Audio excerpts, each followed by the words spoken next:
do you have control over your lust? And really, at the core of what I'm talking about today is pornography. And it's something that I myself am somewhat embarrassed about, and I think I wouldn't be able to talk about this if I didn't feel that this channel was at least a more anonymous outlet for me. Not that the government can't find out who I am or whatever, but I don't know, I just think it's something that is in the minds of all of us, or at least maybe men. I don't know, I can't speak for women. But even still, today, it is not talked about enough, I think. Especially to the extent of how it's baked into society now, which I'm going to get into later. But to start out, pornography is not in our nature. Think back hundreds of years ago. Think back to, say, I don't know, like 1800s, and then all of history before that. You think people gooned? You think people masturbated? Yes, but they didn't have 4K fucking any kind of gallery of any kind of category that you want to watch. Probably before 300 years ago, the best kind of goon material they had was a drawing. And then in the 1900s, it was like kids probably like looking at the textbook of a diagram of a naked body. And look, that's what I'm saying, is that we have libido, and that is natural to have a kind of sex drive. It's baked into our nature, I think, of wanting to, in any species, continue the species and reproduce and mate. And it's something that we have to have a desire, a want, a need for. So our biology tells us that we really enjoy it, to make sure that we do it and to reproduce and continue our species. But our nature never adapted, never had time to adapt in any way to technology, modern technology, and the internet, and pornography. And not only that, but to the extent of how a lot of us, including myself, was introduced to pornography at such a young age. I mean, I actually remember like I don't even remember really like what I heard about gooning. I'm gonna say gooning instead of masturbation because I don't know how much I can say on YouTube really, but I remember when I was like 11 or 12, I don't know if I just heard about gooning or what, but I remember I was on a trip with my family and I was in the hotel. I think I was alone, and I just went in the bathroom, and I was just like curious of like what gooning was, what this was. And yeah, I don't know how much I should get into that story, but what I'm saying is soon after that I was really introduced to video porno they call it. And I think for a lot of us it was the same way, and it didn't ever stop from there really. And you really have to think about how much that changes your mind at such a young age, where no one in history ever, before 100 years ago, ever had that kind of access to that kind of image, that kind of idea in your mind even before you hit puberty, or barely hitting puberty. I mean, not only should you not have it, but just at that young age, it's insane when you think about it. And now how much it's rooted in everything.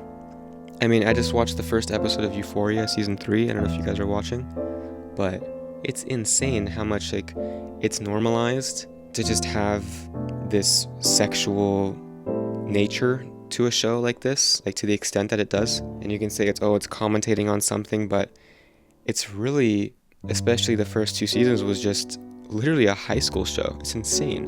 And it's literally just porn. It's softcore porn in a cinema format. But why does this matter?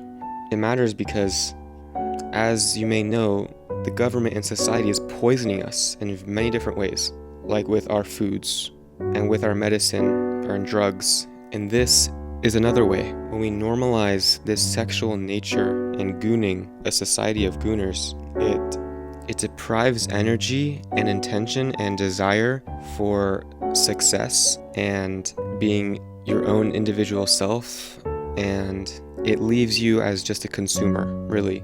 And look, I know for a lot of people, it really is not a problem at all. I do believe still, in some ways, that how you view this act of gooning to high quality porn is really how you view it.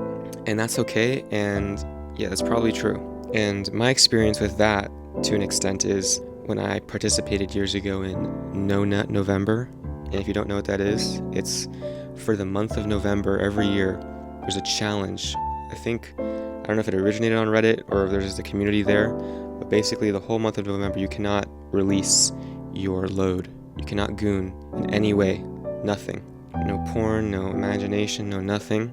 You just no nut. And I remember I did that one year and I actually succeeded, luckily. Not without 1 or 2 wet dreams, but I remember I told my friend in school that, like, I don't know if I was like 2 weeks in or something, and I was like, dude, I'm not even joking with you. I feel like girls are looking at me differently. Like, I feel like this kind of energy and this kind of aura within myself, this kind of control in myself. But I swear that, like, girls are looking at me more, like they can sense, like, I don't know if it's pheromones or what. And I literally told my friend that, and he was like, dude, what are you on about? But I fully believed it.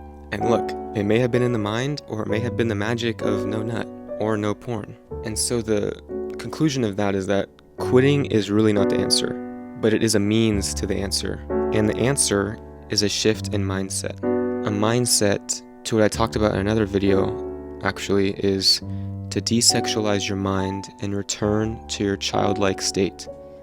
And I talked about it in that video, desexualize your mind and return to your childlike state, but I'll say it again, because whether or not you really would like to admit that this is a problem in the world, just the idea of porn, what you cannot argue with is the lack of modern dating and sexual activity and a lack of attention towards dating in all forms and long-term dating and marriage, at least at young ages, at least in people in their 20s, is just not even as important anymore, it seems, as it was maybe decades ago, 10 or 15, 20 years ago, and of all time before that. And it's not just, oh, there's porn now, so now people don't have to seek desire in the real world to please themselves, basically, or to satisfy their libido. And I think that's partly true, but also it's the fact that, at least for guys I know, including myself, it's super hard, and I think harder than ever, to talk to girls. When we live in such a sexualized world, it's baked into how we are. When we see someone, we almost just see their attractiveness as a first and foremost form of value. And what I mean by that is, as a guy at least, towards a woman, in a heterosexual way, it can be towards a guy to guy, woman to woman, whatever. But for me, it's guy to girl. When you see a pretty girl, you're more nervous to talk to her. You have more of a front to you than if it was someone you didn't find attractive. But is this a bad thing? It makes sense if it is someone that could potentially be a partner at first glance, that you put up more of a front and want to seem presentable and are more self-conscious. But should you really be nervous? Because this is a stranger that you have no preconception of, if you even like them, except for the fact that you find them attractive. And if you're more nervous to talk to someone that you're physically attracted to when you first meet than someone that you're not attracted to, that means consciously or subconsciously you're thinking of if they like you. And if you're thinking of if they like you, you're automatically in a sexualized or even just romantic nature. Why can't you just meet someone, anyone, the same way? Society has turned us into gooners. We see someone pretty, we see someone attractive, we feel like we need something from them. We have a desire of something from them. And yet we're more scared than ever to actually go for that desire in the real world. That's really what it means to have a society of gooners. To have such a sexualized world, and yet we're more isolated than ever. Okay, thank you for watching, thank you for listening. I've tried to record this video I think maybe once, twice, or 3 times now, and I just feel like I didn't say everything I needed to say, but today I felt good that I said everything. Yeah, thank you for listening.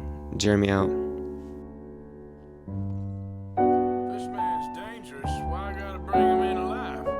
He brought us some